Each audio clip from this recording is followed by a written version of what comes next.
As we continue our Media Days coverage, Michigan State, Oregon, Penn State. Here's the story for each of those three programs. Michigan State's 26 straight NCAA tourney appearances under Tom Izzo. It's the longest streak in Big Ten history. Oregon won the Pac-12 tourney last year, about to enter season number 15 under Dana Altman. Second year for Mike Rhoades at Penn State.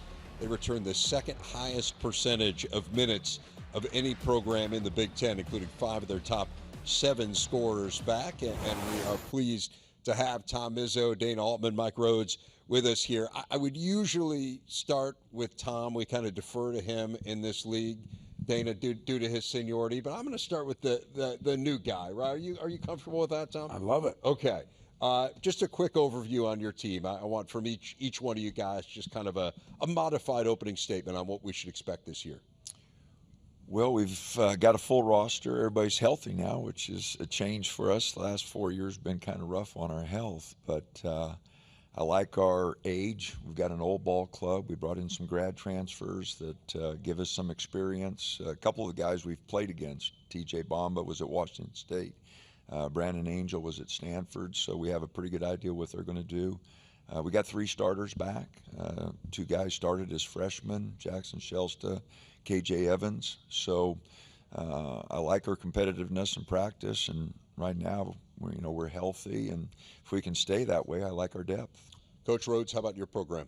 Yeah, just excited for these 5 seniors who returned. So we got some experience. We went through the Big Ten landscape last year, and those the valuable experiences moving forward. I think we addressed our needs. We got bigger, Big Ten bigger, and we got some depth. So taking the next step, chasing these guys for sure. But that's the fun of it all. How about you guys, Tom?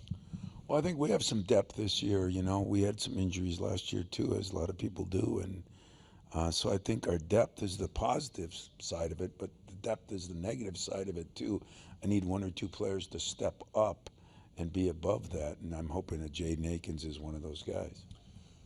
Dana, one of the big stories, maybe the biggest story in the league this year, is the expansion. Obviously, 4 new programs. We've talked a lot, and I think we spoke last year even about kind of what this was going to mean hypothetically kind of moving forward for the 14 programs already in the league. What does it mean for your program, though? What does it mean for one of the 4 programs that's entering the Big Ten? How does it change Oregon basketball? Well, there's a lot of tradition in the Big Ten. Obviously, the Pac-12 had some tradition with UCLA, Arizona. We've had some good programs. We've had a good stretch.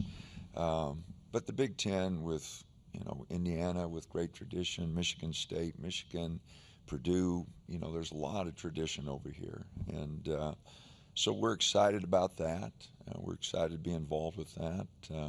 Tom and I were just talking about the trips, those 5 road trips in January, February, March, and we're not used to having weather problems on the West Coast. We don't have weather programs. So that may disrupt our travel a little bit more. But, no, it's a big change for us, but one our fans are looking forward to, and our program is also. Well, there's a lot of change in college sports in general, and one of the in-season tournaments this year that's going to be kind of emblematic of it is this Players Era tournament that's going on in Vegas that you guys are one of the programs that is a part of. There's an NIL contribution that goes along with it. What does being involved in that mean for Oregon? Well, it's a new concept, and it's changing our game, but I've had to adjust. I drug my feet on it a little bit, but I had to realize if I was going to stay in the game that I had to adjust, and then NIL is a big part of it. None of us have unlimited funds, and so being part of this tournament helps our collective. We were able to give our players, extra money because of the tournament. And it's just a reality of where the game's at today.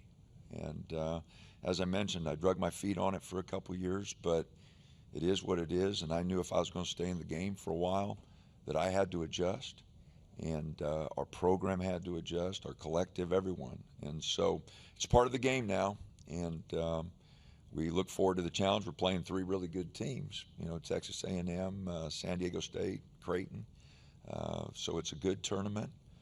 Vegas is easy for us to travel to, so it's a good situation for our program.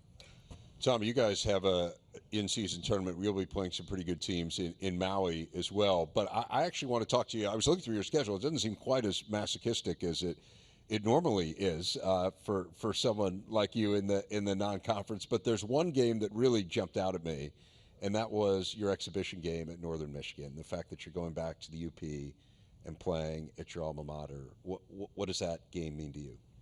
It means pasties for a pregame meal.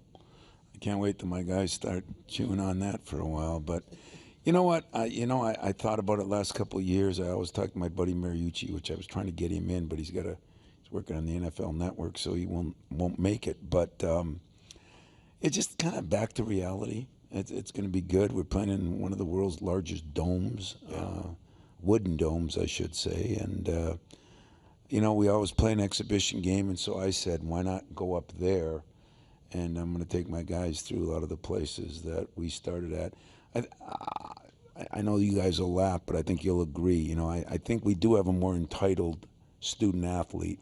I'm going to bring him and show him where it wasn't entitled, and hopefully that'll bring a little wisdom to him. Does video still exist of the last game that Michigan State played there, where a young Tom Izzo in 1974 had 6 assists and 5 rebounds?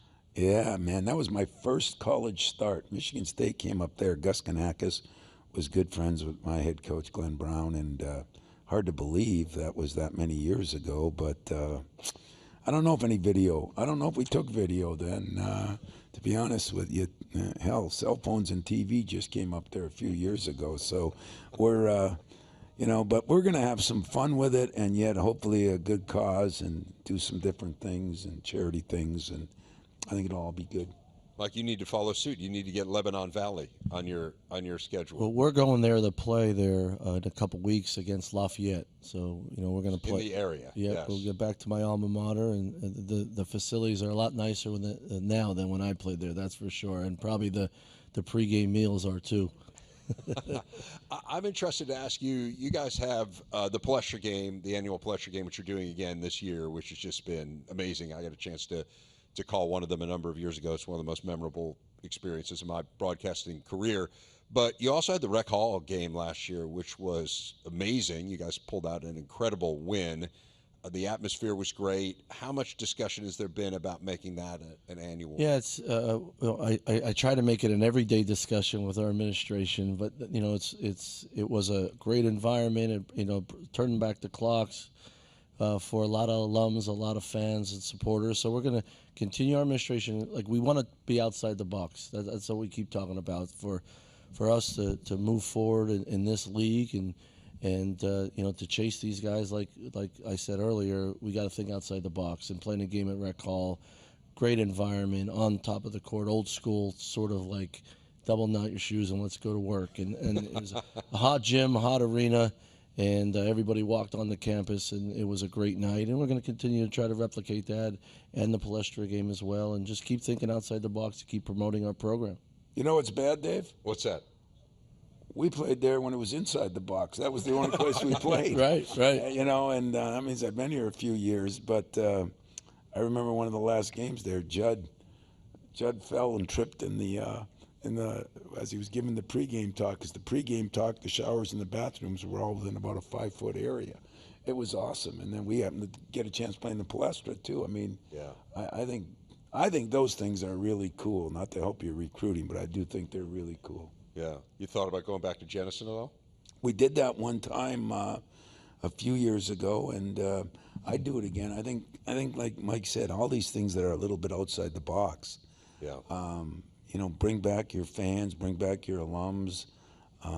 They enjoy it, and it brings a little levity to the players that, Magic Johnson played here. Why it was good enough for him, why not good enough for you? Right. Mike, you guys, we were talking about this at the outset when we were talking about all the roster turnover and kind of how this is the reality, particularly when you take over a new program as you did last year. And you guys really it was amazing. I mean, you returned less than 5% of your scoring last year, and you ended up winning 9 games. What did you learn about kind of how your philosophy and style of play translates to the Big Ten, and what can you kind of carry forward? Well, number one, it helped me. We have to be different. We have to be different the way we play, the way we approach it, and being different is we got to take great pride in that.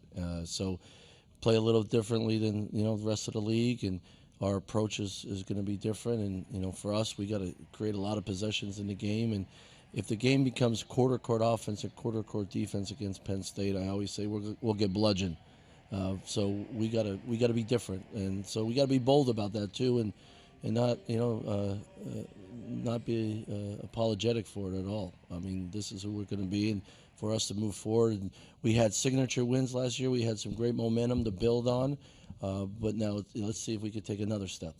Tom, talking about taking another step, I'm interested in your sophomore class. You were saying in your opening statement, hey, we need some guys to take a step forward. And we saw certainly from Xavier Booker last year, we saw some moments. I realized that, it was a ton of hype that surrounded him, and it was a challenge for him maybe to adjust. Cone Carr, we saw the explosiveness, and then Fears had a terrible and tragic incident that obviously, thankfully, he came through. But tell me about each one of those guys and maybe the jump that they could make this year. Yeah, I really do. I don't apologize for it. I think sometimes rankings create problems for kids. I think, Book went from 217 to 240. So and it's all good weight. He's gotten stronger. I think he's a player that has got tremendous skills and tremendous measurements, but you still got to have, you still got to play the game.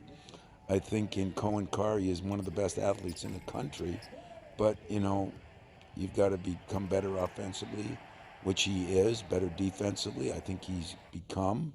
And poor Jeremy, only played in a few games, and so he's a freshman all over. But I still think the class is as good as it was ranked. I think it maybe just takes a little while longer. And if it does, all I care about is the results at the end.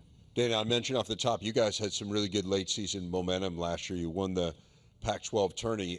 Maybe it's a silly question at this day and age because the rosters do turn over, but you guys bring back a fair amount. So can you carry momentum from a season, the end of one season, into another season in this day and age?